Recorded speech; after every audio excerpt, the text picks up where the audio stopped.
ทั้งห้าว่าอย่างไรไหนบอกชัดๆอีกที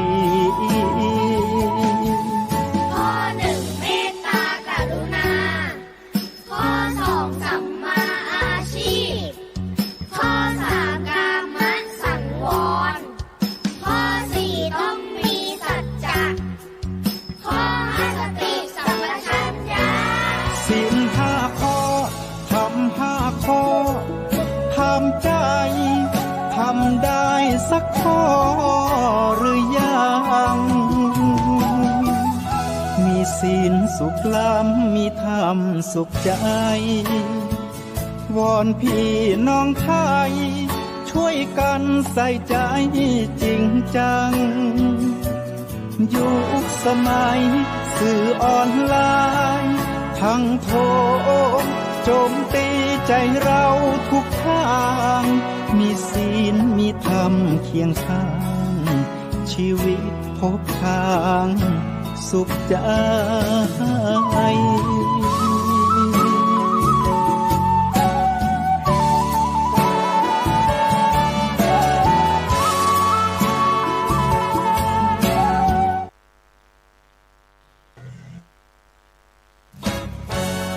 ทำเป็นทีมสถานีธรรมะออนไลน์ขอเชิญติดตามชมรายการธรรมสากัจฉา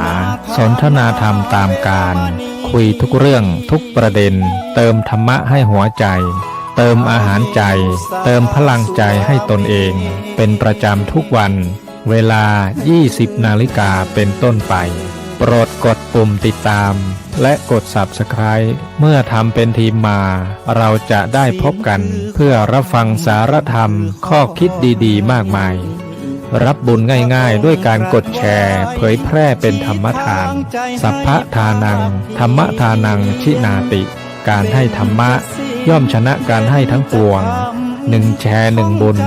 มีค่าเท่ากับเผยแผ่ธรรมะให้กว้างไกลแชร์ไปมากยิ่งได้บุญมากเป็นการเปิดโอกาสให้คนได้รับฟังธรรมพบปัญญา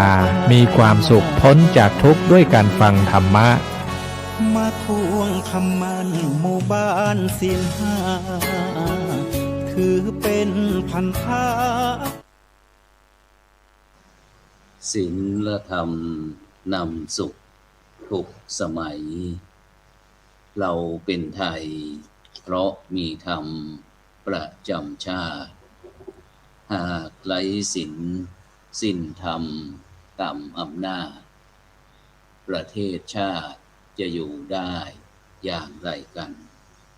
ขอกราบธรรมสวัสดีกับบรรดาท่านผู้ฟังแล้วก็ท่านผู้ชมทุกท่านที่กำลังติดตามรายการสังฆพัฒนาเพื่อประชาชนบทบาทพระสงฆ์ในยุคนิว นอร์มอลซึ่งก็เป็นประจำทุกคืนวันศุกร์เวลาตั้งแต่ 20:00 นเป็นต้นไปจนถึงเวลาประมาณ 21:00 นทางช่องธรรมะเป็นทีมทีวีออนไลน์ทาง Facebook ทาง YouTube แล้วก็สถานีวิทยุเครือข่าย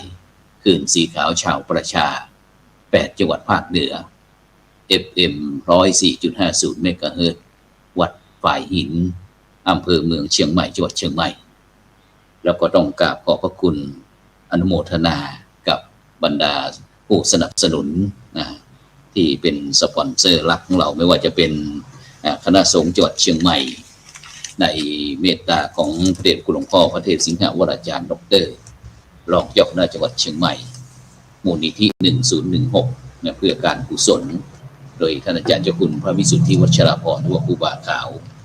มูลนิธิพระบริคุณุปมาจารย์ฟูอัตตศิโวอดีตเจ้าอาวาสวัดพระสิงห์วรมหาวิหารมูลนิธิธีรปัญโยสถาบันธรรมาภิวัตรอำเภอแม่เมาะจังหวัดลำปางมูลนิธิโพธิยาลัยโครงการหมู่บ้านรักษาศีล5โครงการวัดประชารัฐสร้างสุขโรงเรียนบาลีสาธิตมหาวิทยาลัยมหาจุฬาลงกรณราชวิทยาลัยวิเขตเชียงใหม่พร้อมทั้งมูลนิธิลุ่มน้ำโขงที่ขาดไม่ได้ก็คือบรรดาท่านผู้ฟังท่านผู้ชมทุกท่านที่คอยกดติดตามกดไลค์กดแชร์เพื่อเป็นธรรมทานยิ่งแชร์มากก็ได้บุญมากแชร์น้อยก็ได้บุญน้อย ไม่แชร์ก็ไม่ได้บุญนะซึ่งในค่ำคืนวันนี้ก็เช่นเดียวกันออกอากาศที่อาคารพระธรรมสิทธาจารย์หนูถาวโรอดีตเจ้าวาดวัดพระสิงห์วรมหาวิหารหรือว่าอาคาร5 ชั้นนะซึ่งวันนี้ก็ในตัวเมืองเชียงใหม่ในภาคเย็นๆมันก็อากาศร้อนนะตอนนี้ฝนก็ต้องปล่อยๆนะก็ทำให้อากาศชุ่มชื้นขึ้นมาสบายใจนิดหนึ่งนะฉะนั้นก็ในช่วงนี้เมื่อเช้านะก็มีโอกาสไปที่โรงพยาบาลนะคุณหมอก็ยื่นผ้าปิดจมูกมาให้ ก็บอกว่าอาจารย์ตรงนี้ต้องระมัดระวังหน่อยนะสิ่งที่เป็นอย่างไรเดี๋ยวเรามาคุยกันนะฉะนั้นก็เราจะไปพบกับผู้ร่วมรายการของเรารูปแรกก่อนเดี๋ยวอีกรูปก็จะตามมาไปที่หลวงพ่อพระครูโพธิวีรคุณนะเจ้าคณะอำเภอปทุมรัฐนะเจ้าอาวาสวัดโพธิการามอำเภอปทุมรัฐจังหวัด101นมัสการครับอาจารย์พระครูโคครับผมอาจารย์พระครูโสพลปริยัติครับอาจารย์ดรครับผมครับสาธุครับเป็นยังไงบ้างครับไม่ได้เจอหน้าเจอตากันนานยังการได้แยกครับเพราะว่าการออร่าเหมือนเดิมนะครับนะครับผมก็เตรียมจอเหมือนเดิมครับผมอันนี้ก็ในส่วนต่างๆก็จะมีช่วงนี้ช่วงเข้าพรรษานี่ก็งานเยอะหน่อยเกี่ยวกับกิจกรรมในชุมชนนะครับเพราะว่าเป็นช่วงเทศกาลพรรษาปีนี้เนี่ยมันจะมีเหตุการณ์หลายอย่างที่ประจบกันแล้วอีกอย่างหนึ่งก็คือช่วงระยะเวลาวันหยุดเยอะครับก็เลยทำให้ญาติพี่น้องที่อยู่กรุงเทพแล้วก็อยู่ต่างจังหวัดนี่กลับมาบ้านกันเยอะมากครับมาร่วมทำบุญเข้าพรรษาครับตอนรับอาจารย์มหาบวรเลยนะครับเนี่ยเพิ่งเข้ามาครับสวัสดีครับครับผมสาธุครับไปรูปที่2ก็แล้วกันครับวันนี้โอ้โหนี่ก็เหมือนกันครับนานเต็มทีครับเพราะว่างานของพระอาจารย์เยอะมากครับไปที่ท่านอาจารย์พระมหาบวรนะครับปวรธรรมโมกู้เมืองนะครับเจ้าอาวาสวัดพุทธนาลอกครับเลขานุการเจ้าคณะจังหวัดนครศรีธรรมราชนะครับเป็นยังไงบ้างครับอาจารย์โอ้โหวันนี้ทำไมเข้มจังวันนี้หน้ามืดแต่ทำไมใช่ครับใช่มือถือใหม่แล้วสิมันไม่ได้เป็นมืออาชีพเหมือนเดี๋ยวนั้นเลยพระภูธรนี้พระภูธรนี่มืออาชีพเลยก็ถวายความเคารพครูบาอาจารย์ครับสวัสดีครับสบายดีนะครับฝนตกนี่วันนี้ฝนตกครับก็ถึงครับเชียงใหม่ก็ตกพระอาจารย์เชียงใหม่ก็ตกตกไหมครับตกตัวเลย101ก็ตกใช่ไหมอาจารย์ครูโหครับตอนนี้ก็ลงเม็ดอยู่ไม่รู้ว่านครศรีธรรมราชของเราทางภาคใต้เราเป็นยังไงบ้างครับอาจารย์ก็ดีครับตอนนี้พระธาตุเป็นมรดกโลกในคนไปพระธาตุกันปุ๊บเลยครับคุยฟังหน่อยคุยฟังหน่อยคุยฟังหน่อยบรรยากาศกับเคลื่อนกันหลาย10 ปีครับเป็น10 ปีก็ทำให้ประสบผลสำเร็จระดับโลกนะพระธาตุเป็นมรดกโลกก็ญาติโยมก็ไปสมโภชมีกิจกรรมหลายอย่างแล้วก็ไปไหว้พระไปสวดมนต์ที่สำคัญนี่ตอนนี้ดังๆก็คือ ขอโปรยหัวนโมนะโปรยหัวนโมนะให้คนที่ไปพระธาตุนี่ได้รับหัวนโมก็ถือว่าเป็น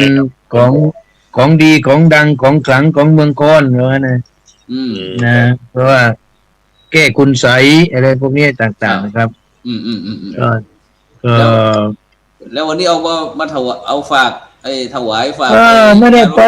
คนเยอะพระไปไม่ถึงพระไปไม่ถึงครับพระไปไม่ถึงคนเยอะแล้วก็ภารกิจหลายอย่างนี่หลายวันนะไม่ได้เจอพระอาจารย์แต่ละวันนี่ช่วงดีนะวันนี้เนี่ยเพิ่งเสร็จงานศพก็เพิ่งเสร็จงานศพนี่ก็เข้ามากุฏิพอดีเมื่อกี้โทรยังอยู่งานศพอยู่ใช่วันนี้ก็ตั้งจิตภาวนาหมดนั่นแหละไม่ได้คุยกับรูปไหนละก็พระครูโสพลก็มุ่งตรงไปเลยไปตรงนครศรีธรรมราชแล้วก็โพธิการามเราเลยก็ยังไงวันนี้ต้องว่าพระครูโพก็ภารกิจเยอะครับผมคณะสงฆ์ของเรานี่เข้มแข็งทำงานไม่เห็นแก่ความลำบากเหน็ดเหนื่อยครับซึ่งโดยเฉพาะอาจารย์ในช่วงนี้เป็น วันสำคัญเนาะอย่างวันที่ ครับผม 28 เป็นวันเฉลิมพระชนมพรรษาของพระบาทสมเด็จพระวชิรเกล้าเจ้าอยู่หัวในหลวงรัชกาลที่ 10 วันที่ 29 ก็เป็นวันอาสาฬหบูชา 30 ก็วันเข้าพรรษาเป็นยังไงบ้างบรรยากาศไปที่จังหวัด101ก่อนก็ได้เอาบรรยากาศเทศกาลเข้าพรรษาปีนี้เป็นยังไงบ้างพระอาจารย์ปีนี้คึกคักครับอย่างที่ในทราบว่าวันหยุดหลายวันวันเฉลิมพระชนมพรรษาบ้างวันอาสาฬหบูชาบ้างวันเข้าพรรษาแล้วก็50 วันพระองค์พาแล้วก็กิจกรรมต่างๆเนี่ยนั้นคนก็กลับที่มาที่บ้านเยอะทั้งกรุงเทพเองแล้วก็ต่างจังหวัดก็ได้มีโอกาสได้มาร่วมทำบุญในการเข้าพรรษาถวายผ้าน้ำฝนถวายเทียนพรรษาก็ยังเป็นวิถีชาวพุทธของเราที่น่ารักอยู่นะครับในการทำบุญเพราะว่าประเพณีสารอย่างหนึ่งก็คือได้เอาดอกไม้ธูปเทียนมาขึ้นร้านบูชาก็คือบูชาพระเจ้าประสงค์เขาถ้าพูดอีกอย่างหนึ่งก็คือลูกเพิงลูกพึ่งขุนเทียนนะลูกเพิงขุนเทียนก็คือได้ฝากตัวเป็นศิษย์มีลูกมีหลานเกิดใหม่ก็เอามาฝากไว้กับพระเจ้าประสงค์จะได้มาถวายจะได้เลี้ยงง่ายทำนองนี้ครับปราศจากโรคภัยไข้เจ็บไม่ขี้ไข้ขี้เมื่อยนี่เนาะครับผูกข้อต่อแขนอะไรต่างๆมีได้มีอะไรก็เป็นประเพณีในการความเชื่อที่ทำให้เกิดปัญญาก็คือทำให้ทุกคนเกิดความสามัคคีรู้จักในการอ่อนน้อมถ่อมตนรู้จักพี่รู้จักน้องรู้จักมีสัมมาคารวะแล้วก็เข้าถึงพระรัตนตรัยก็คือระลึกถึงพระพุทธพระธรรมพระสงฆ์เป็นที่พึ่งที่ลึกในช่วงเทศกาลเข้าพรรษาครับก็มาทำบุญกันแล้วก็จัดกิจกรรมในการทำบุญตักบาตรแล้วก็เวียนเทียนหลายรอบครับตั้งแต่รอบเช้าด้วยแล้วตอนเช้าก่อนที่จะตักบาตรนี่ก็เวียนเทียนก่อนเวียนเทียนเสร็จก็มาทำบุญตักบาตรเพราะว่าที่ให้เวียนเทียนก่อนนี่มันจะเป็นผลดีอย่างหนึ่งก็คือบางทีตอนเย็นมาฝนตกไม่ได้เวียนแล้วก็บางทีคนเฒ่าคนแก่เนี่ยสายตาไม่ดีครับจะมาเวียนเทียนก่อนกลางคืนเนี่ยเดี๋ยวรถลาเดินเหินไม่สะดวกอะไรต่างโอกาสมาตอนเช้าก็เวียนไปก่อนแต่ช่วงเย็นก็สำหรับคนที่หูตาดีหน่อยแข็งแรงหน่อยก็มาอีกรอบครับเป็นกิจกรรมก็ฉะนั้นก็หมายความว่าเราพิธีกรรมอะไรต่างเราก็มีการประยุกต์นะครับเนาะให้ประยุกต์บูรณาการให้ได้ประโยชน์เยอะๆก็คือมาหลังจากที่เวียนเทียนเสร็จแล้วก็พระท่านก็ออกเดินรับบิณฑบาตให้ทุกคนได้มีโอกาสได้ทำบุญตักบาตรแล้วก็ในช่วงของเมื่อวานนะครับก็คือวันเข้าพรรษานี่ก็คือทำเป็นถนนสายวัดธรรมด้วยทำตักบาตรถนนสายวัดธรรมก็คือนำเอาที่บริเวณหน้าวัดเราเลยใช่ไหมครับที่วัดก่อนนี้จัดอยู่ที่ปากทางเข้าหมู่บ้านตรงแยกทางเข้าหมู่บ้านมาถึงวัดนี่ประมาณ500 เมตรแต่ปีนี้เปลี่ยนใหม่เพราะว่าทำทางเทศบาลทางสจทางอะไรเขามีงบประมาณทำถนนหนทางก็เลยฉลองก็เลยจัดเป็นถนนสายวัดธรรมทำทุกปีครับหลายปีมาแล้วก็คือ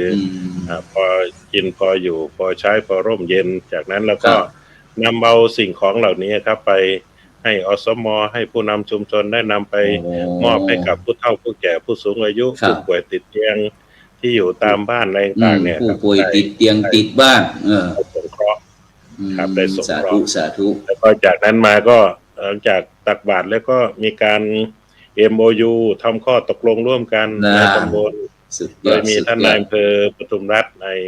กิตติภูมิชื่นวรรณูปถัมภ์เนี่ยมาร่วมเป็นเกียรติในการลงนามทั้ง25หน่วยงานอสม.ทั้งผู้นำชุมชนกำนันผู้ใหญ่บ้านรปสต.แล้วก็ทางสสอ.หลายๆภาคส่วนมาร่วมกันเพื่อที่จะขับเคลื่อนงานบุญงานประเพณีปลอดเหล้าแล้วก็ทำกิจกรรมหลังจากที่ MOU แล้วก็เป็นการปฏิญาณตนงดเหล้าเข้าพรรษาก็เป็นข้อปฏิบัติที่ทำมาทุกปีเพื่อให้ทุกคนได้ตระหนักว่าพักตับนับแต้มสะสมบุญในช่วงเข้าพรรษาเป็นการทำกิจกรรมให้ได้หลายๆอย่างในการถวายเป็นพุทธบูชาด้วยและที่สำคัญที่สุดก็คือในส่วนของสุขภาวะของพี่น้องประชาชนด้วยเป็นการรักษาสุขภาพแล้วก็เข้ากับโครงการที่เราทำอยู่ก็คือ วัดสุขภาวะที่ทำทั้ง ครับ ทั้งสี่มิตินะ พระเข้มแข็งวัดมั่นค พ ง ระแข็งแรงพระ พระแข็งแรง วัด นะโอ้ ชุมชนเป็นสุขครับ เป็นสุขครับ ครับผม พระแข็งแรงนะโอเคครับ แล้วก็โดยเฉพาะปีนี้ก็อย่างถนนวัฒนธรรมนี่ของเราก็ที่ได้รับความคึกคืนเยอะขึ้นกว่าทุกๆปีมันนะอาจารย์เนาะ ครับเพราะ โดย ว่า เฉพาะ คนกลับขึ้นมาบ้านเยอะช่วงปิดหลายวันปิด ครับ วันหยุดหลายวันนะครับ แล้วก็ อืม พี่น้องมีโอกาสได้ขึ้นมาร่วมทำบุญได้มาร่วมมาเยี่ยมญาติด้วยล่ะ ครับ พี่น้องนานๆได้เจอกัน พูดกันง่ายๆก็คือว่าทั้งงานบุญงานกุศลเต็มไปหมดนะครับเนาะในวันนี้ก็เห็นว่าทางคณะสงฆ์เราก็ได้ประกอบพิธี50 วัน 50 วันด้วย50 วันของพระองค์พาด้วยครับ ครับ ปัญญาสมวานของพระองค์พาด้วยทั้งทางอำเภอก็มาจัดที่นี่ครับ หลังจากที่ปฏิญาณตนเรียบร้อยรับศีลรับพรเสร็จเรียบร้อยรับประทานอาหารเรียบร้อยก็9:30ก็เป็นการประกอบพิธีสวดพระพุทธมนต์บำเพ็ญกุศลนะครับตาม ฉะนั้นก็ กำหนดการของหน่วยงาน 3 วัน ราชการ 7 วันนี้อยู่ที่วัดตลอด โยม ครับอยู่ที่วัดตลอดครับไปไหนไม่ได้เลยเพราะว่า ใช่ โยมเขามาเข้าพรรษาครับ โยมจะมาเข้าพรรษาตลอดเลย ตั้งแต่วันที่28 ครับ 29 30เลย ก็มากัน ครับ หลายหมู่บ้าน เพราะว่าก็ถือว่าในช่วงมาทำบุญในช่วงเข้าพรรษา ครับถ้าใครยิ่งถ้าทางอีสานเราเนี่ยถ้าบุคคลไหนท่านไหนไม่ได้มานี่มันรู้สึกว่ามันชีวิตมันขาดอะไรนะอาจารย์เนาะจริงใช่ไหมที่ไม่ได้กลับ ถ้าไม่มาก็ฝากกันมา ถ้าไม่มาก็ฝากกันมา มีจานมีขันดอกไม้ธูปเทียนมีจตุปัจจัยมีข้าวสารมีอะไรต่างๆที่อยากจะทำบุญนะครับก็ฝากกันมาแล้วก็มีวัตถุมงคลเลือดจะมีป้ายมีได้ผูกแขนอะไรต่างๆก็มอบฝากไปเพื่อไปผูกแขนลูกหลานแล้วก็เป็นกิจกรรมดีๆครับ ทางด้านจิตใจเป็นสิ่งยึดเหนี่ยวครับ ครับนี่ก็เป็นบรรยากาศเทศกาลวันสำคัญทางพระพุทธศาสนาวันอาสาฬหบูชาวันเข้าพรรษานะแล้วก็วันเฉลิมพระชนมพรรษาท่านในหลวงพระบาทสมเด็จพระวชิรเกล้าเจ้าอยู่หัวที่อำเภอปทุมรัฐจังหวัดเกินร้อยเอ็ดนะครับเพราะนั้นเราได้ฟังบรรยากาศทางภาคอีสานเราไปทางภาคใต้บ้างครับท่านอาจารย์ครับอาจารย์มหาภาคใต้ได้ยินท่านอาจารย์พระครูโพธิวีรคุณหลวงพ่อเจ้าคณะอำเภอปทุมรัฐหลุดไปไหนแล้วพอทักหน่อยก็หลุดแล้วก็มีหลวงพ่อพระครูบุรพาธรรมบัณฑิตเข้ามาด้วยนะครับท่านเข้ามาก็มีญาติโยมหลายๆท่านที่ได้เข้ามาธรรมสการและก็อะไรต่างอันนี้ก็เป็นในช่วงเข้าพรรษานี่ก็อย่างในเข้าพรรษาของภาคอีสานนี้มันจะมีประเพณีเรียกว่าบุญทอดเทียนแล้วก็เป็นพิธีสามีจิกรรมมีบางที่เขาก็เรียกเป็นสังฆทานถ้าเรียกไม่เหมือนกันแถวสุรินทร์ศรีสะเกษแถวบุรีรัมย์เนี่ยจะเรียกเป็นสังฆทานก็คือญาติโยมได้มาร่วมกันทำบุญแต่ในส่วนของจังหวัดร้อยเอ็ดเนี่ยส่วนมากก็จะเป็นเรียกว่าบุญทอดเทียนทอดเทียนเมื่อก่อนนี่เป็นทอดน้ำมันก๊าซเมื่อก่อนแต่ในปัจจุบันนี่มีไฟมีอะไรต่างๆก็จะใช้เทียนหรือบางทีก็ถ้าเป็นหมู่บ้านไหนพัฒนาเนี่ยก็อาจจะเป็นหลอดไฟหรือเดี๋ยวนี้เป็นโซลาร์เซลล์แล้วโซลาร์เซลล์ใช่พระเจ้าไม่ต้องเทียนนี่ก็เป็นเพียงที่ส่วนประกอบที่ว่าให้เป็นถวายเทียนพรรษาอะไรอย่างเงี้ยครับประมาณนี้เนาะสิ่งโดยเฉพาะทางอีสานเราก็จะมีขบวนแห่เยอะแยะมากมายเลยครับมีการแกะสลักเทียนเป็นรูปนนรูปนี่เข้าขบวนแห่กันก็สร้างบรรยากาศครับหลายที่ครับใช่ครับก็คือที่บนก็จะเป็นการท่องเที่ยวแล้วก็หลายๆกิจกรรมที่เรื่องของความสามัคคีเรื่องของประเพณีเรื่องของงานบุญโดยเฉพาะอย่างนี้ก็คือ ความเชื่อมั่นศรัทธาในพระพุทธศาสนาถึงได้ทำได้นะครับ ใช่ครับฉะนั้นก็ต้องอาศัยความสมัครสมานความสามัคคีไม่ว่าจะเป็นบ้านทั้งวัดทั้งราชการทั้งสถานศึกษาอะไรต่างนะที่ทางพวกเราได้มีภาคีเครือข่ายอย่างที่ท่านอาจารย์พระครูโพธิวิริคุณได้ทำงานดังนั้นนี่คือบรรยากาศทางภาคอีสานของเราไปทางภาคใต้บ้างครับท่านอาจารย์มหาบวรครับขอไปเมื่อกี้กัดกล้องทางเทคนิคครับก็ช่วงก่อนเข้าพรรษาก็มีนักเรียนบ้างผู้ปกครองก็มา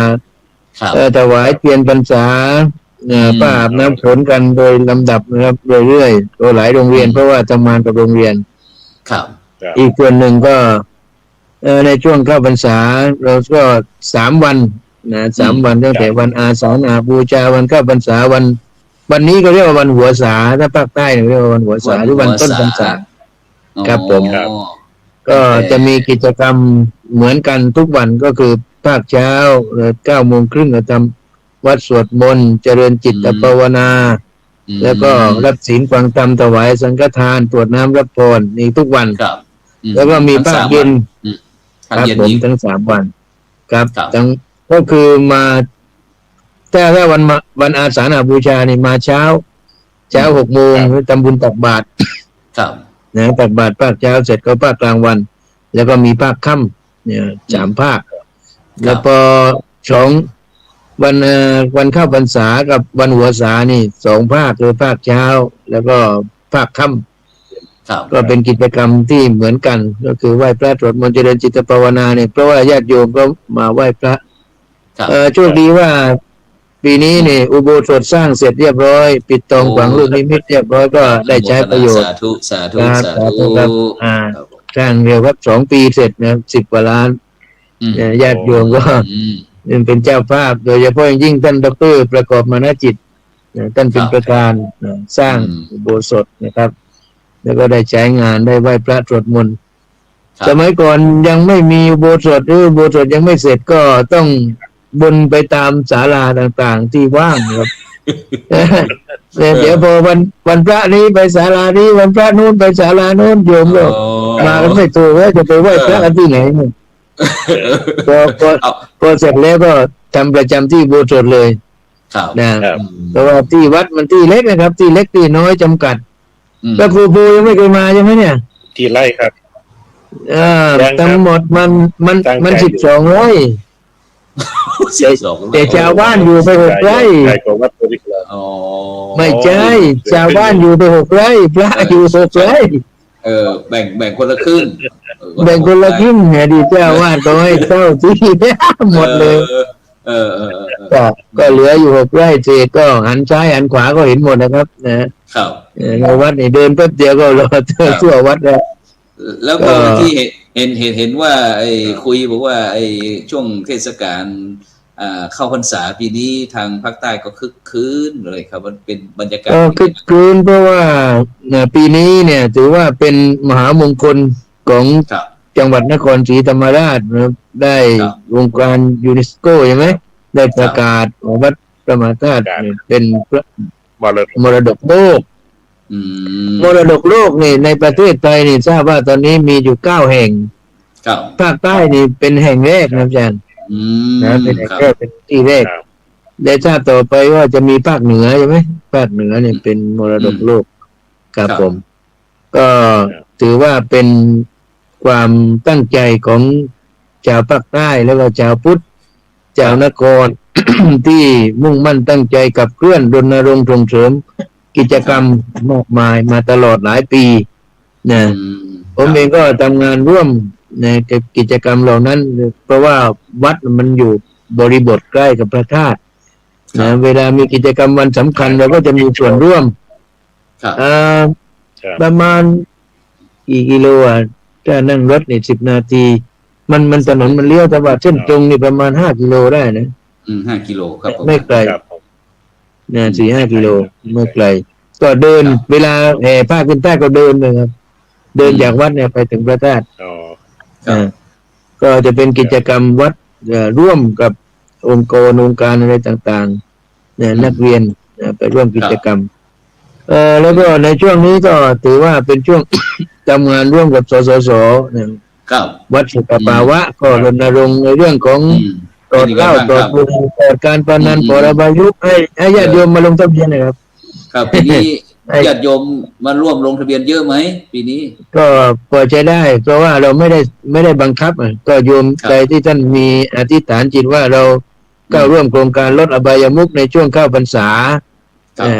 โครงการงดเหล้าเข้าพรรษาอะไรอย่างเงี้ยก็ให้ ครับ ปฏิญญาณตน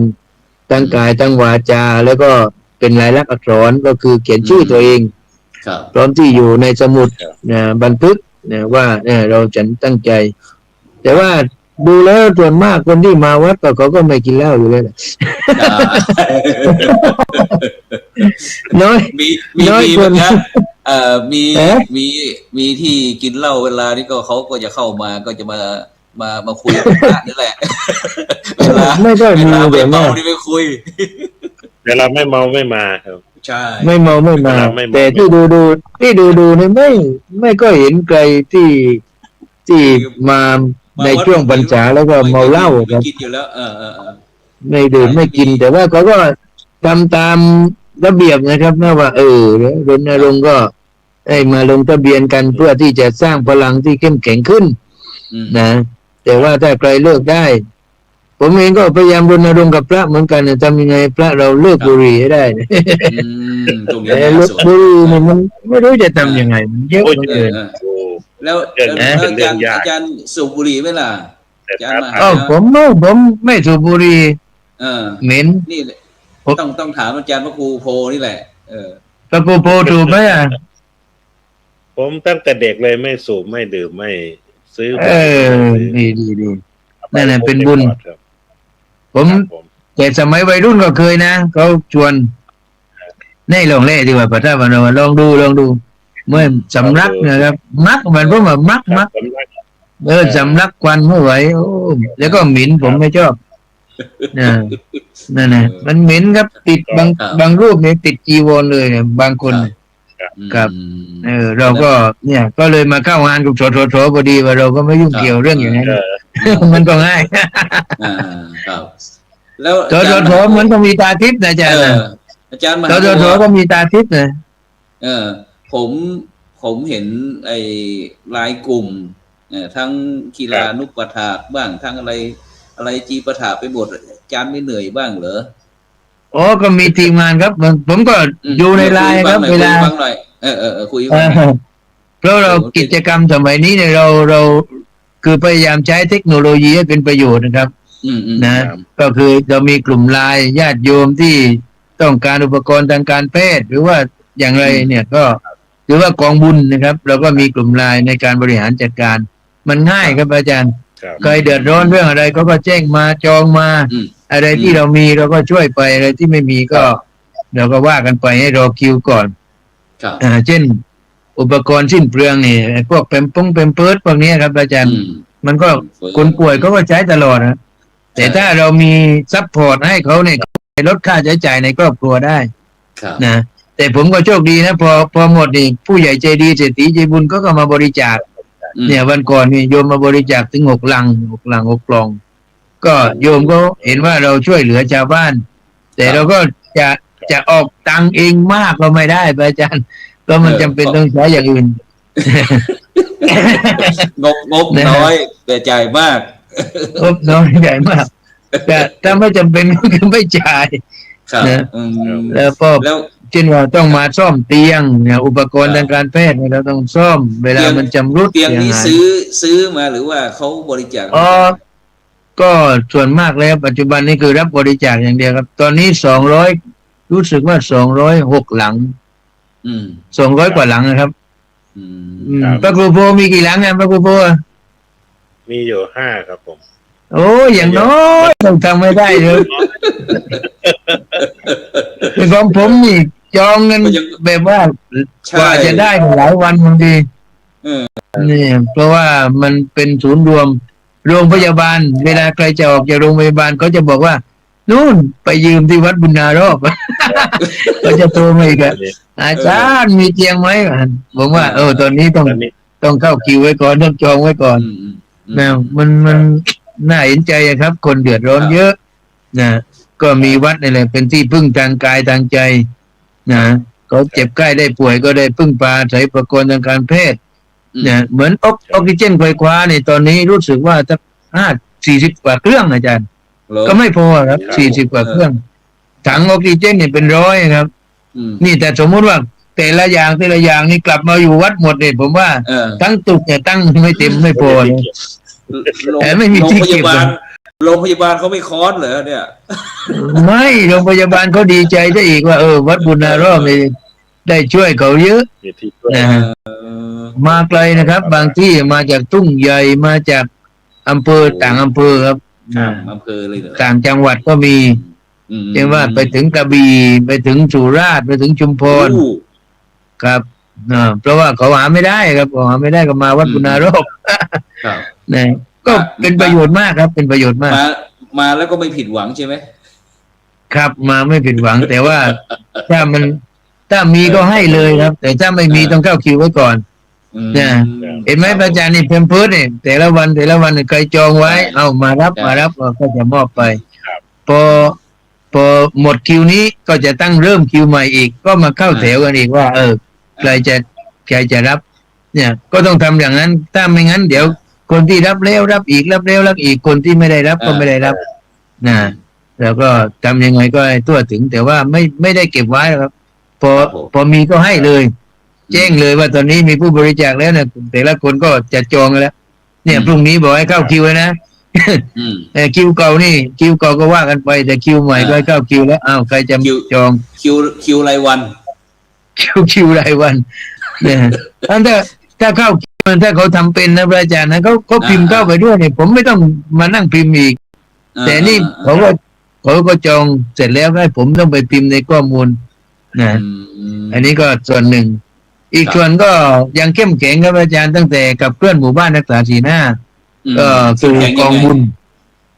กองบุญนี่พระอาจารย์ยังอยู่ในกลุ่มหรือเปล่าหรือไม่อยู่นะอยู่นะแอบดูอยู่มั้งเนี่ยกองบุญสังฆะเพื่อสังคมนี่เป็นกองบุญที่ผมเอามาจากภาคกลางที่ไปประชุมสสสนะก็แล้วเอามาขับเคลื่อนแล้วก็ทำร่วมพระกับโยมนะพระด้วยโยมด้วยนะมีสวัสดิการให้เจ็บไข้ได้ป่วยเกิดอุบัติเหตุเสียชีวิตนะตอนนี้เรากำลังพัฒนาระบบให้เป็นระบบของใช้แบบเนี่ยแบบคอมพิวเตอร์นะครับตอนนี้กำลังมีทีมงานกำลังออกแบบโปรแกรมนู้นนี่นั้นให้เพื่อที่จะได้สะดวกในการขับเคลื่อนครับผมเพราะแต่ละรูปคนเนี่ยเวลาเขาต่ออายุก็ดีเขาสมัครใหม่ก็ดีหรือเขาใช้สวัสดิการถ้าเราใช้เทคโนโลยีมาช่วยเนี่ยก็จะทำให้เราเบาแรงพระอาจารย์นะพอเราคีย์เข้าไปว่านายกเนี่ยรหัสเนี้ยเขาเคยใช้สิทธิ์มาเท่าไหร่ในปีนี้เราไม่ต้องมาค้นหาในฐานข้อมูลเดิมในเปเปอร์มันก็จะลดห่วงเวลานะให้กับสมาชิก แล้วก็คนที่ทำงานก็ไม่ลำบากมากนะก็ตอนนี้กำลังออกแบบรูปแบบอยู่ในการขับเคลื่อนครับก็สมาชิกติด 2-3 พันแล้วพระถามถึงพระก่อนเมื่อก่อนนี้ก็เห็นว่ามีการนิมนต์พระที่สุขภาพไม่ค่อยดีต่างๆมาจำวัดที่วัดบุญนารอบปีนี้ตอนนี้พอสร้างอุโบสถเสร็จเนี่ยทางด้านทิศตะวันออกเนี่ยมันทัศนียภาพไม่สวยโยมก็เห็นก็เลยก็มาเป็นเจ้าภาพสร้างอาคารผู้ประเสริฐเป็นสถานชีวาภิบาลเนี่ยสร้างอาคารจะเสร็จแล้วน่าจะเสร็จเดือนนี้ครับผมโยมเป็นเจ้าภาพถวายมา2 ล้านนะ2 ล้านแล้วก็ในจำนวนนั้นน่ะมันเกินงบไปหน่อยสัก400,000 กว่าก็ทอดป่าแล้ววันก่อนนะก็โยมช่วยมันตั้งก้อนใหญ่แล้วนะครับที่เหลือก็หากันบ้างนะก็ต่อไปจะเป็นสถานชีวาภิบาลมีอำนวยความสะดวกให้กับพระอาพาธตอนนี้เรามีฆราวาสอาพาธอยู่1 คนแล้วก็พระป่วยนี่โยมเขาไป1 รูปไปทำกายภาพให้อยู่ที่นพิตำเขาจะมีการบีบนวดเส้นอะไรเนี้ยจากที่ว่าเดินไม่ค่อยได้นี่ก็เดินได้แล้วเนี่ยก็ดีขึ้น ครับผมได้ไปคลายเส้นแล้วก็มียาทาเพื่อที่จะรักษา คือเราดูแลอย่างเดียวไม่ได้ครับ ต้องรักษาด้วยดังนั้นถ้าเรามีที่รักษาให้เขาได้เนี่ยถ้าเขากลับมาดีดังเดิมเนี่ยผมว่าสุดยอดกว่าบางทีเราให้แต่ข้าวแต่น้ำให้กำลังใจดูแลเอ็กกี้สีเยี่ยวมันก็ส่วนหนึ่งครับ แต่ถ้าเรามีส่วนที่จะรองรับในการดูแลสุขภาพ ให้ท่านนี่พึ่งตัวเองได้มากยิ่งขึ้นยิ่งดีนะศูนย์ของเราก็จะเข้มแข็งครับผมเป็นประโยชน์มากครับสาธุสาธุนี่เป็นเรื่องเล่าจากท่านอาจารย์พระมหาวรปวรธรรมโมเจ้าวาดวัดปุณณรอบเลขานุการเจ้าคณะจังหวัดนครศรีธรรมราชซึ่งคุณโยมวรสนันท์ก็บอกว่าชอบจังอาจารย์เลขาอาจารย์ ทั้งภาคเหนือภาคอีสานภาคใต้มาสนทนาธรรมให้ญาติโยมฟังฉะนั้นก็มนต์ประจำด้วยเพราะว่ารู้สึกว่าตอนนี้รู้สึกว่าจะเข้าไม่ค่อยถนัดเท่าไหร่ติดขัดนู่นติดขัดนี่อย่างนั้นต้องเข้าประจำอย่างนั้นเราฟังครับเราฟังจากทางอีสานแล้วไปที่ศูนย์สุขภาพชุมชนของท่านอาจารย์พระครูโพบ้างก็อาจารย์พระครูโพก็ถือว่าเป็นต้นแบบเช่นเดียวกันเขาช่วยเล่าให้ฟังหน่อยอาจารย์พระครูโพครับที่วัดโพธิการาม101ของเราที่นี่ส่วนมากก็จะบริการทั่วไปของอาจารย์เขาจะลงลึกในเรื่องของสุขภาวะเรื่องของสุขภาพของพระเจ้าพระสงฆ์เลยที่นี่ก็จะเป็นเน้นในเรื่องของ NCD ก็คือเรื่องของเบาหวานคณารามนะครับซึ่งโครงการของวัดสุขภาวะทั้ง4มิติของที่ทำร่วมกันโครงการแบบเดียวกันเนี่ยครับแต่ว่าก็แล้วแต่ว่าแต่ละภาคจะมีวิธีการในการขับเคลื่อนงานยังไงให้เข้าสู่กลุ่มเป้าหมายนี้เราก็ขับเคลื่อนกันเรื่องของโรงเรียนเบาหวานคณารามก็คือให้พระเจ้าพระสงฆ์ได้ดูแลเรื่องของสุขภาพด้วยทั้งพระเจ้าพระสงฆ์แล้วก็ยังส่วนมากก็จะมีญาติโยมเนี่ยครับที่อุปถัมภ์อุปถัมภ์วัดเนี่ยเข้ามาเรียนรู้กันในวันนี้เองก็ลงพื้นที่ในกาฬสินธุ์ครับที่วัดป่าชัยมงคลแล้วก็ตอนนี้ก็พยายามให้ได้สัก12วัดในเครือข่ายที่สามารถที่จะขับเคลื่อนได้ก็คือหลายๆวัดอย่างเช่นที่ปทุมราชนี่ก็ขยายไปได้อีกวัดหนึ่งก็คือที่วัดบ้านโฮบทุมตอนนี้ก็เรียนกันสนุกสนานครับทุกวันศุกร์จะทำกิจกรรมกันตั้งแต่เช้าจน9 โมงจนถึงเที่ยงคือวันเดือนละทั้งหมดมัน12 สัปดาห์ในการเรียนทั้ง3 เดือนก็จะมีหลักสูตรการเรียนอะไรต่างๆเรื่องของการดูแลสุขภาพเรื่องอะไรต่างๆซึ่งคนได้เข้ามาเรียนรู้ร่วมกันได้มาคุยกันได้มาสนทนากันได้มารับประทานอาหารร่วมกันเป็นโรคอะไรเป็นเรื่องอะไรคุยกันมาตรวจวัดค่าความดันเบาหวานค่าเลือดอะไรต่างๆสนุกดีครับเป็นเรื่องที่ต้องดูแลสุขภาพซึ่งกันแลกเปลี่ยนประสบการณ์แต่ครูโพเป็นเบาหวานหรือเปล่าครับเป็นครับเป็นเปิดโรงเรียนตรงเลยนะครูโสพลก็เพิ่งไปไขมันความดันมาวันนี้ต้องเป็นไม่เป็นเดี๋ยวมันจะคุยไม่รู้เรื่องใช่ใช่ใช่เป็นเบาหวานนะเป็นกรณีศึกษาอาจารย์ครูเนาะครับต้องมีเรื่องประสบการณ์ตรงประสบการณ์มนต์เข้าใจมาครูก็คือหลายๆเรื่องที่เราทำก็คือกลุ่มเป้าหมายก็คือที่เข้ากับเรื่องของ4 มิติก็คือเรื่องของพระเรื่องของพระเป็นหลักนะครับจากนั้นก็จะเป็นการสร้างในเรื่องของชุมชนในเรื่องของภาคีเครือข่ายที่ทำงานบูรณาการร่วมกันกับพระเจ้าพระสงฆ์เพราะว่าเวลาทำงานเนี่ยทำเฉพาะเราไม่ได้จะต้องมีเครือข่ายแล้วที่สำคัญก็คือการสร้างพื้นที่ของพระให้ท่านได้มีบทบาทในการพัฒนาสังคมร่วมกันอย่างเช่นว่าถ้าสมมติว่าอาจารย์พระครูจากเชียงใหม่จะมาที่101จะไปที่วัดไหนที่ทำงานแบบนี้หรือจะไปที่นครจะไปวัดไหนจะไปที่กาฬสินธุ์วัดไหนคือเราต้องมีฐานในการทำงานก็คือกลุ่มเครือข่ายของพระมีเป้าที่ชัดเจนมีเป้าที่ชัดเจนแล้วก็ถ้าไม่มีก็สร้างขึ้นมาให้ท่านได้มีโอกาสได้พัฒนาแล้วก็ขับเคลื่อนตั้งแต่ธรรมนูญสุภาพประสงค์มาพระกีฬานุปถัมภ์มาวัดหมู่บ้านรักษาศีล 5จนมาถึงวัดส่งเสริมสุขภาพรอบรู้สุขภาพจนถึงในเรื่องวัดประชารัฐสร้างสุขทุกวัดนะครับอบต.ด้วยอะไรต่างด้วยก็คือสร้างขึ้นมาแล้วก็เมื่อวัดได้ทำบทบาทหน้าที่มีพระ แล้วก็วัดสร้างสถานที่อย่างพระอาจารย์บวรทำเนี่ย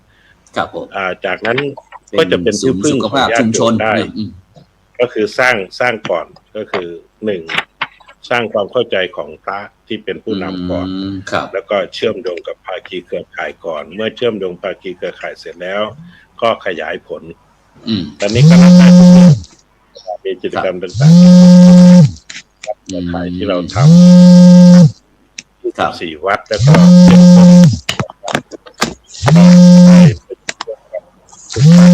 ว่าคือเข้าถึงง่ายเข้าถึงง่ายกันครับผม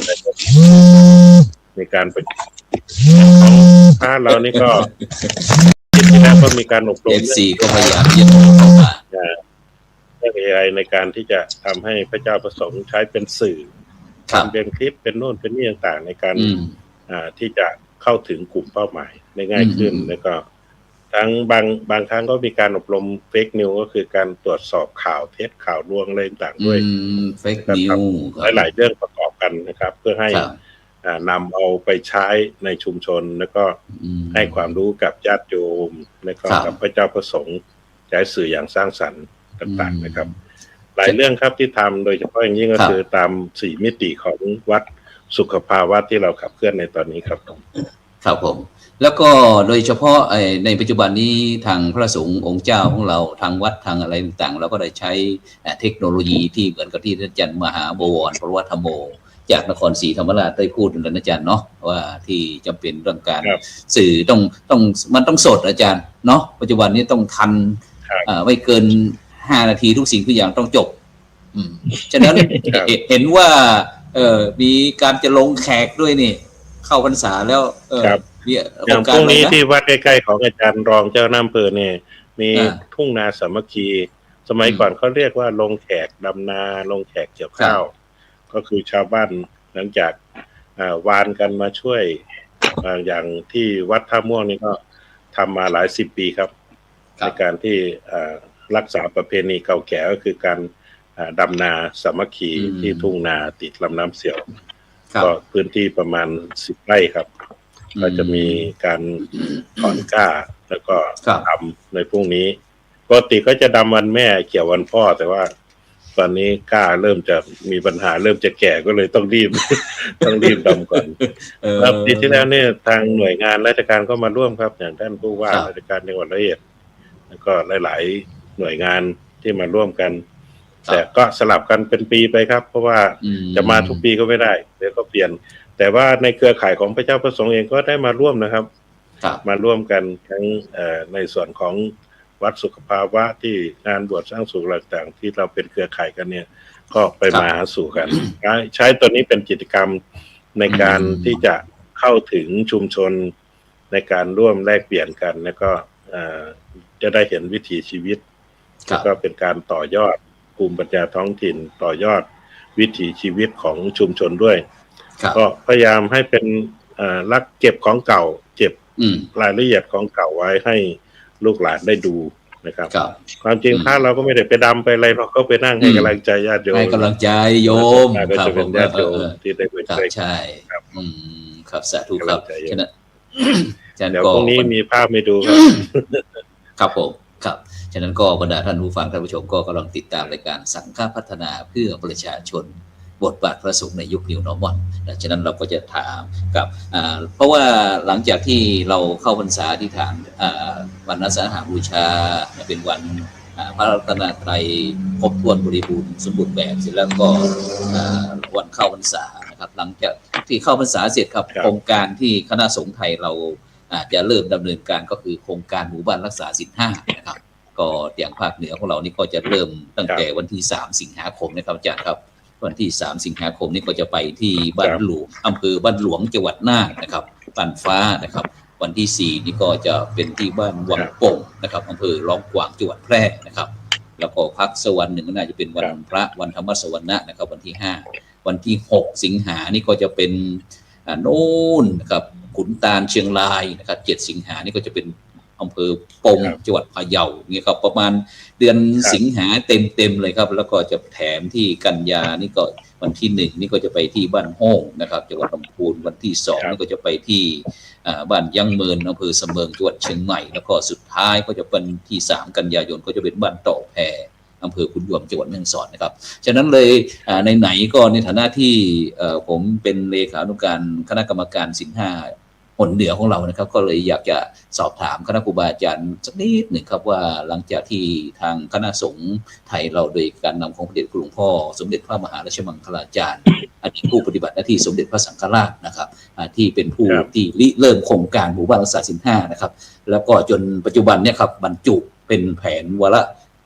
แห่งชาตินะครับ20 ปีนะครับการแผนพัฒนาชาติเรา20 ปีนะครับซึ่งในปัจจุบันนี้ก็พระเดชคุณหลวงพ่อเจ้าคุณสมเด็จพระมหาราชมงคลมุนีนะครับ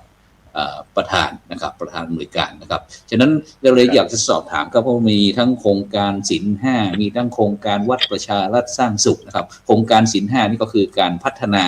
ชุมชนหมู่บ้านนะครับโดยมีผู้ใหญ่บ้านกำนันหรือว่าผู้นำชุมชนเป็นหลักแล้วก็โครงการวัดประชารัฐสร้างสุขก็คือการไปที่เจ้าอาวาสในการพัฒนาวัดในการบริหารจัดการอะไรต่างๆนะครับอาจารย์พระครูโพครับเมื่อ2โครงการเรานี่เข้าไปเนี่ยอาจารย์ในฐานะที่เป็นผู้ที่อยู่ในวงการเห็นผลเป็นยังไงบ้างเรื่องของหมู่บ้านรักษาศีล5นี่ก็คือมันจะสืบเนื่องมาจากอบต.หน่วยอบรมประชาชนประจำตำบลด้วยใช่แล้วก็หมู่บ้านรักษาศีล5ก็คือตัวชี้วัดเนี่ยมันจะใช้หน่วยอบรมประชาชนประจำตำบลทั้ง8ข้อนะครับในการที่มาประเมินแล้วก็ถ้าจะพูดไปก็คือเรื่องบวรเนี่ยครับอย่างชื่อพระอาจารย์เนี่ยนะบวรก็คือบวรธรรมโมโรงเรียนก็คือในการทำกิจกรรมต่างๆในเรื่องของมีศีลมีสุขอะไรต่างๆเนี่ยก็คือในการที่ให้ชุมชนได้ทบทวนบทบาทหน้าที่จะมีผลดีก็คือให้ทุกคนตื่นตัวในการที่เราได้ทำในเรื่องของการพัฒนาชุมชนร่วมกับภาคีเครือข่ายแล้วก็มาเช็คดูว่า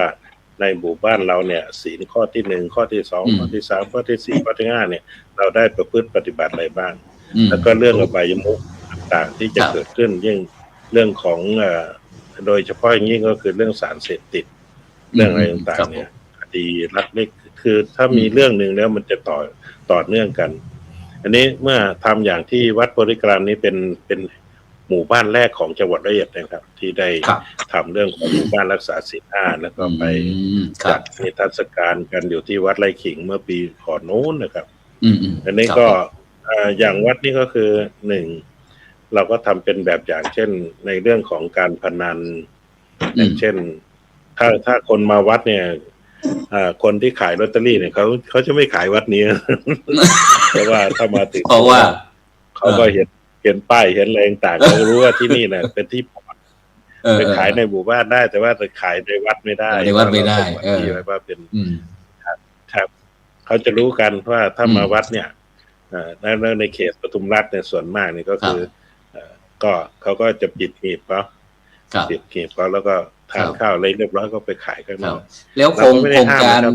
งการวัดประชารัฐสร้างสุขแล้วครับอาจารย์ครับทางวัดว่าอารามของทางภาคอีสานเราเป็นยังไงบ้างมีการพัฒนาปรับปรุงของร้อยเอ็ดเนี่ยดีอย่างหนึ่งว่าของร้อยเอ็ดเนี่ยก็ทางรองเจ้าคณะจังหวัดของพระมหาดอนพระครูธรรมบาลมหามุนีนี่เขาจัดกิจกรรมอย่างนี้ตลอดก็คือมีคณะกรรมการออกตรวจเยี่ยมนะครับ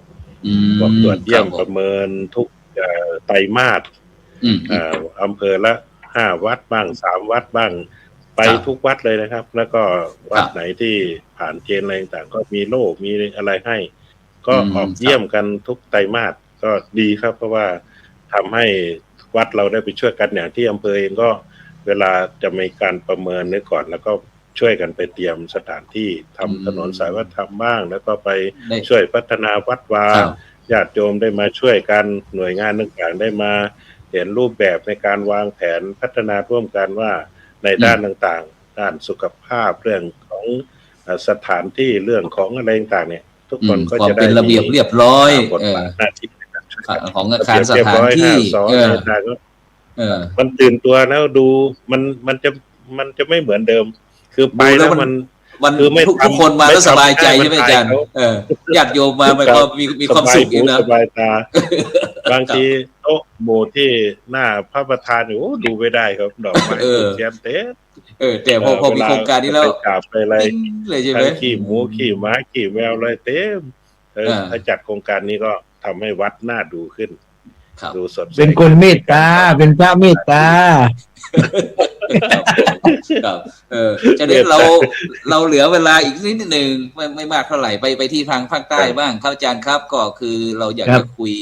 ในฐานะที่อาจารย์ได้อยู่ในวงการเราได้เห็นนะครับเกี่ยวไม่ว่าจะเป็นโครงการหมู่บ้านรักษาศีล 5โครงการวัดประชารัฐสร้างสุขนะครับเมื่อเรามีโครงการอะไรลงทั้งชุมชนลงทั้งวัดพัฒนาทั้งบ้านเมืองพัฒนาทั้งสงฆ์อะไรเนี่ยเป็นยังไงบ้างครับที่ทางภาคใต้ของเรา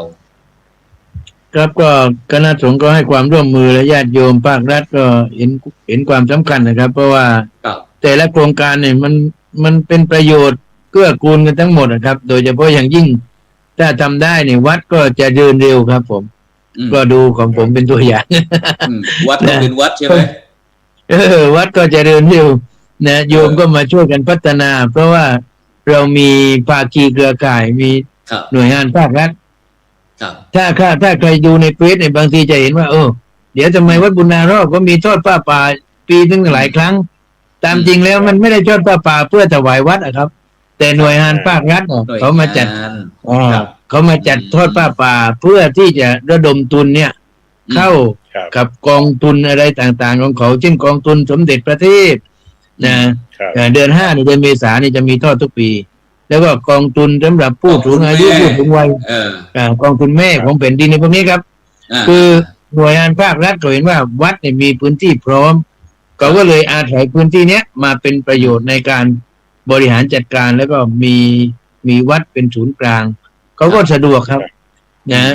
ถ้าบางทีไปทำที่นู่นที่นี่ถ้าไปโรงแรมเนี่ยบางทีมันเยอะนะแล้วก็มาจัดที่วัดนะแล้วก็เป็นนโยบายของคณะสงฆ์จังหวัดนครศรีธรรมราชว่างานทอดผ้าป่าเนี่ยเป็นงานวัดไม่ใช่เป็นงานตามโรงเรียนไม่ใช่เป็นงานตามนู่นนี่นั้นในเราจะเห็นหลายที่ใช่ไหมไอ้ทอดผ้าป่าที่นั้นที่นี่นะตามจริงมันควรที่จะมาทอดที่วัดเลยทุกครั้งที่มีเนี่ยผมก็ชื่นใจเนี่ยเหมือนปีที่แล้วเนี่ยทอดให้กับเด็กผู้พิการนครศรีธรรมราชเพื่อสร้างอาคารนะช่วยเหลือเด็กผู้พิการที่ไม่มีเรียกว่าต้องมีผู้ดูแลตลอดเวลานะครับก็ต้องมีอาคารสำหรับรองรับนี่ก็เนี่ยทำไปดังนั้นเนี่ยส่วนเหล่านี้ผมคิดว่าน่าจะเป็นแนวทางที่ดีว่าถ้าเรามีสถานที่มีเครื่องอำนวยความสะดวกแล้วก็มีพระเนี่ยที่จะเป็นผู้แนะนำบอกกล่าวนะครับโยมก็เห็นด้วยแล้วก็เขาก็ได้รับความสะดวกด้วยครับนะอีกทั้งก็หนึ่งประหยัดค่าใช้จ่ายจากที่ว่าเราทอดผ้าป่าเสร็จแล้วต้องไปจ่ายค่าโต๊ะเต็นท์เก้าอี้จีปาถามากมายก็พอมาใช้ที่วัดเนี่ยเขาก็ลดค่าใช้จ่ายเต็มร้อยนะแล้วก็ดีอย่างเดียวก็คือไม่ต้องวิ่งไปทุกพระนิมนต์พระมาอีกก็พระอยู่ในวัดอยู่แล้วก็ทีวีทำถวายผ้าป่าอยู่แล้วทีนี้เหลือเวลาอีกนิดหนึ่งทีนี้เพราะผมตั้งใจวันนี้บอกว่าเพราะว่ามันเป็นช่วงเทศกาลเข้าพรรษานะครับเทศกาลเข้าพรรษาโดยเฉพาะในปัจจุบันนี้เราก็จะเห็นแต่คนรุ่นเก่าบ่าวน้อยสาวน้อยต่างๆเนี่ยที่มาวัดกันแต่บรรดาคนรุ่นใหม่เนี่ยครับฉะนั้นเนี่ยอยากจะถามไปที่อาจารย์พระครูโกแล้วกันครับเดี๋ยวปัญหาเดียวกันก็คือบอกว่าความเห็นส่วนตัวนะครับว่าเข้าพรรษายุคใหม่นะครับจะอย่างไรดีนะครับผมจากพระครูโกครับนิมนต์ครับในการเข้าพรรษายุคใหม่เนี่ยยุคนี้ยุคของITยุคของโลกสื่อสารดังนั้นสิ่งที่ทำได้ก็คือแบบอย่างในการทำชุมชนสังคมไหนที่มีการใช้การสื่อสารที่ถูกต้องมีไลน์กลุ่มของหมู่บ้านมีอะไรต่างๆเราก็จะได้ดูลูกหลานแล้วก็ได้แนะนำบางคนเขาโพสต์เขาอะไรต่างๆนี่ก็สามารถที่จะให้สอดแทรกแนวความคิดหรือติดตามให้คำแนะนำได้ทันท่วงทีเพราะว่าในการประพฤติปฏิบัติ คนอย่างที่เราบอกว่าปฏิญาณตนงดเหล้าก็ดีในการ MOU ร่วมกันในการทำความดีก็ดีเนี่ยก็อยู่ที่การติดตามการตรวจสอบการดูแลการช่วยเหลือกันอย่างที่หลายๆที่ได้ทำแต่ว่าสิ่งที่ขาดไม่ได้คือเรื่องของกลุ่มเยาวชนที่เป็นคนรุ่นหลังที่จะมาต่อยอดต่อเนื่องจากพวกเราไปเนี่ยก็ต้องมีแบบอย่างที่ดีแล้วก็แนวทางในการประพฤติปฏิบัติที่อยู่ในศีลในธรรมมากน้อยเราก็สามารถทำได้อย่างเช่นการเวียนเทียนการทำบุญตักบาตรการทำกิจกรรมเล็กๆน้อยที่เขาอย่างที่นี่ก็มีศูนย์ดิจิตอลบ้างมีอะไรต่างๆให้เขาได้มาใช้งานแล้วก็ได้ใช้ประโยชน์มีการอบรมนู่นนี่นั่นต่างๆให้เขาได้เห็นประโยชน์ที่จะได้เกิดขึ้นแล้วก็ได้แทรกแนวความคิดแล้วก็วิธีการต่างๆให้เขาได้ประพฤติปฏิบัติเป็นคนดีในสังคมในช่วงเข้าพรรษาได้ครับครับเป็นความว่าเข้าพรรษาร่วมสมัยนะครับทั้งคนเก่าคนใหม่ครับสามารถที่จะไปด้วยกันได้นะครับไปที่ท่านอาจารย์มหาบวรครับอาจารย์มหาครับเข้าพรรษายุคใหม่จะอย่างไรดีครับเข้าพรรษายุคใหม่จะยังไงดีก็ทำยังไงก็ให้มีประโยชน์กับชีวิตมากที่สุดในลดอบายมุขให้มากที่สุดชีวิตก็จะดีขึ้นนะแล้วก็เนี่ยต้องเซฟตัวเองให้มากนะปัจจุบันนี้นะโดยเฉพาะอย่างยิ่งค่าครองชีพก็สูงนะต้องพยายามประหยัดให้ดีที่สุดแล้วก็เรามีเทคโนโลยีนี่แหละดีบางทีก็ทำบุญก็ไม่ได้ไปวัดก็ออนไลน์เลยนะแต่ไปได้ก็ยิ่งดีขออาจารย์มหาบวรเป็นภาษาใต้เดี๋ยวอาจารย์ครูโพเป็นภาษาอีสานโยมขอตามใจโยมหน่อยเอาพูดภาษาใต้เลยแรงตายอาจารย์มหาบวรกับเจริญพรญาติโยมนะบางคนก็ฝั่งภาษาใต้มึงนะก็ก้าวพรรษานี่นะก็ติดตั้งจิตนะโยมนะติดตั้งจิตว่า3 เดือนนี้เราจะทำอะไรให้พิเศษนะไม่เหมือนกับ9 เดือนที่เหลือนะ3 เดือนนี้ต้องอธิษฐานแล้วตั้งมั่นคงให้กับการดำรงชีวิตของเรานะโดยเฉพาะอย่างยิ่งแต่ว่าลดละเลิกอบายมุขต่างหลายได้ก็ยิ่งดีทำให้ชีวิตมีความสุขมีความเจริญสุขภาพก็แข็งแรงนะเงินจ้าก็มีเหลือนะแล้วก็ที่สำคัญจะไม่ติดหนี้ติดสินอันนี้สำคัญก็พยายามที่จะเซฟเงินในกระเป๋าของเราให้มากที่สุดเพราะว่าปัจจุบันนี้เกินต้อง5 ยากับผมนิมนต์ครับทางอีสานครับว่าอีสานโลดในช่วงเข้าพรรษาเนี่ยก็ขอให้ทุกคนอยู่ดีไม่แห้งเนาะเบิ่งแย่งกันในเรื่องราวต่างๆที่เกิดขึ้นเฮาก็ให้มีสติในการเสพสื่อในการติดใส่สื่อใส่หยังต่างๆแล้วก็ดูแลสุขภาพดูแลเบิ่งแย่งพี่น้องทั้งเป็นทั้งพ่อแม่พี่น้องแล้วก็ทั้งพระสงฆ์คงเจ้าต่างๆเฮาก็ให้ความอุปถัมภ์อุปถัมภ์ไปตามประเพณีเหตุ12ข้อ14ที่เฮาเคยประพฤติปฏิบัติทุกเดือนแล้วก็มีโอกาสก็ติดต่อสื่อสารกับบ้านกับซองอย่าให้ขาดในการติดต่อให้ได้เห็นคุณงามความดีต่างๆในการทำงานร่วมกันโดยมีลมเงาในทางพุทธศาสนาทุกคนลมเย็นตลอดพรรษางดเว้นเรื่องของอบายมุขแล้วก็ประพฤติตนให้มีศีลมีธรรมสิเฮ็ดให้ชีวิตของเขามีความสุขทุกท่านทุกคนเด้อขอเจริญพรสาธุกว้างหายนี่กว้างให้ฟังรู้เรื่องเหมือนกันนะเนี่ยเอาทีนี้ภาษาเหนือพวกฉะนั้นก่อนเหนือเหนือแล้วเหนือพรเป็นเหนือกับเหนือเวลานะครับต้องกราบขอบหมดเวลาพระครูโพธิวีรคุณเจ้าคณะอำเภอปทุมราชจังหวัด101แล้วก็ท่านอาจารย์พระมหาบวรปวรธรรมโมกูเมืองเจ้าอาวาสวัดบุญนารอบจังหวัดนครศรีธรรมราชพร้อมตึงบรรดาท่านผู้ฟังท่านผู้ชมวันนี้ตามใจกล้าขอก็กล้าฮือจากนั้นก็เวลาหมดเวลาจากนั้นก็สำหรับนะครับวันนี้ก็ขอนำรายการจากบรรดาท่านผู้ฟังไปก่อนรับฝันดีมีเงินใจไล่โลคาพยาธิบ่เจ็บบ่จนร่ำรวยทุกคนสำหรับในครั้งนี้ขอกล่าวคำว่าสาธุกาเมมุสาสุราเม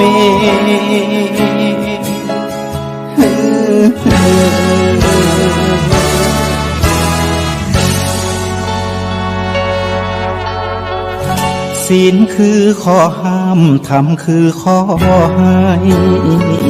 พุทธองค์ตรัสไว้ชี้ทางใจให้ภาคเพียรเบญจศีลเบญจธรรมท่องจ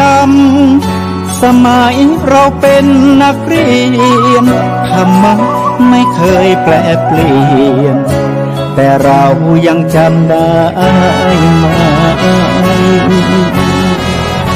มาทวงคำมันหมู่บ้านศีลห้าคือเป็นพันธะชาวพุทธทุกคนทั่วไทยสำนักพุทธขับเคลื่อนธรรมจุดเทียนสว่างที่กลางหัวใจสังคมจะร่มเย็นได้ศีลธรรมในใจต้องมีเบญจศีลว่ายังไงไหนลองท่องมา ข้อหนึ่งห้ามฆ่าสัตว์ข้อสองห้ามลักทรัพย์ข้อสามห้ามประพฤติผิดในกามข้อสี่ห้ามพูดเท็จข้อห้าห้ามดื่มสุรา แล้วเบญจะทำทั้งห้าว่าอย่างไรไหนบอกชัดๆอีกที ข้อหนึ่งเมตตากรุณาข้อสองสัมมาอาชีพข้อสามกามัสสังวรข้อสี่ต้องมีสัจจะข้อห้าสติสัมปชัญญะ ศีลห้าข้อทำห้าข้อทำใจทำได้สักข้อหรือยังมีศีลสุขล้ำมีธรรมสุขใจวอนพี่น้องไทยช่วยกันใส่ใจจริงจังยุคสมัยสื่อออนไลน์ทั้งโทรโจมตีใจเราทุกทางมีศีลมีธรรมเคียงข้างชีวิตพบทางสุขใจ